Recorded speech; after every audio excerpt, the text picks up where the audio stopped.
Hey friends, welcome to Tracks for the Journey. This episode is about an overlooked component of well-being and emotional health. In fact, I think one of the biggest names in America has missed the power of this factor in making a good life possible. Mel Robbins' The Let Them Theory has sold millions of copies and filled the airwaves. It's a great book about living well, but she has missed a vital component of emotional health. I call this component the let us theory, and it will make a difference in your life satisfaction. Now, I enjoyed Robin's book. In fact, I recommended it to several of my counseling clients. The book has two components we can look at briefly. It's about focusing our emotional energy on the one thing we can control, our feelings, thoughts, and actions.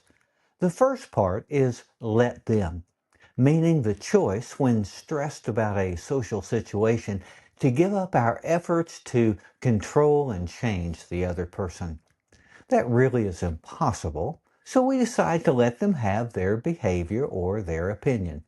We may prefer that the neighbor not play loud music for his Saturday evening backyard party, but we let him have his space rather than marching to the front door and demanding he cut down the volume. The second part is let me. Pausing to allow our emotions to settle, we choose our reaction. When we control ourselves, the only things we can fully control, we're empowered to use our own values, potential, and energy. With the loud music situation, we can develop alternatives. Watching a movie indoors, listening to our own music on our earphones, or going out for the evening with friends to a good restaurant. All this is good and worth following for our emotional stability. But I want to add the missing ingredient. I believe we must have a third component, the let us component. The let us mantra declares that we can choose to join my energy with others for the good of the community. It acknowledges that we don't live in a bubble. Instead, our personal situation and single family are impacted from every direction by the community and the culture.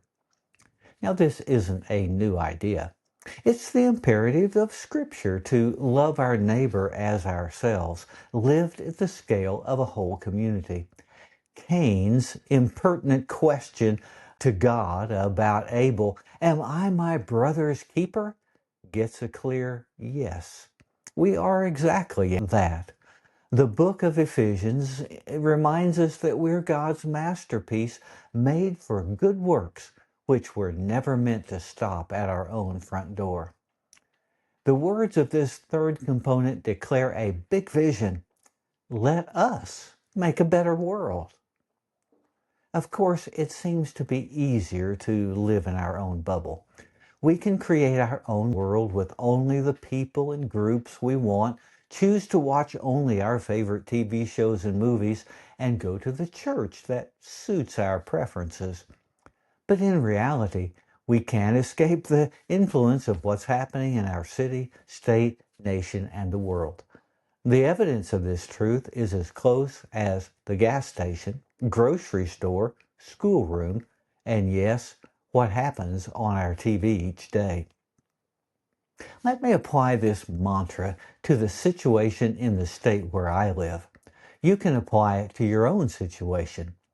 In Texas, my health care is affected by the failure of the legislature to support hospitals for rural communities, banning doctors from offering critical care to women, and slashing support for affordable medical insurance.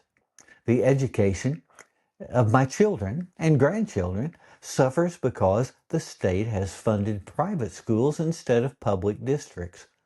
My Hispanic friends are living in fear about the unfairly targeting by ICE for brutal arrests by untrained, masked agents with no opportunity for due process.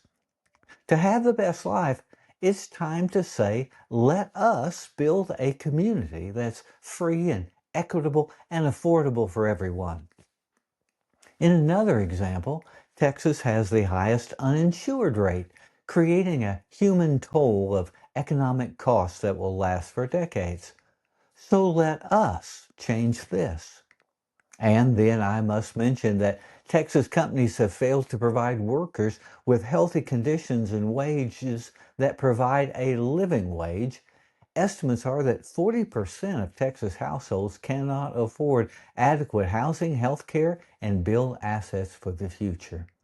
Let us change this.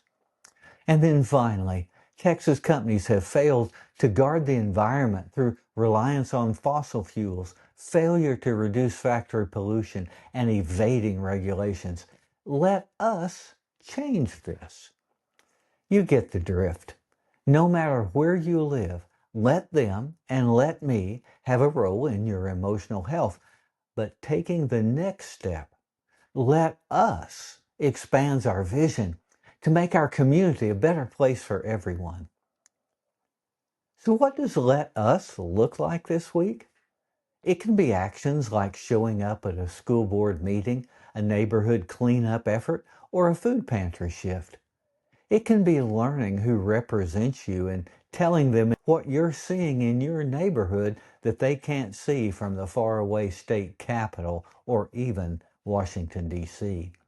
It can be as simple as asking a neighbor how they're really doing and taking time to listen. In fact, the let us isn't a theory at all. It's a way of living with love for God and our neighbor that makes our world a better place. So thanks for making this episode a part of your day. Your review and your rating will help me reach others with resources for well-being. You can also support what I'm doing through my website, tracksforthejourney.com.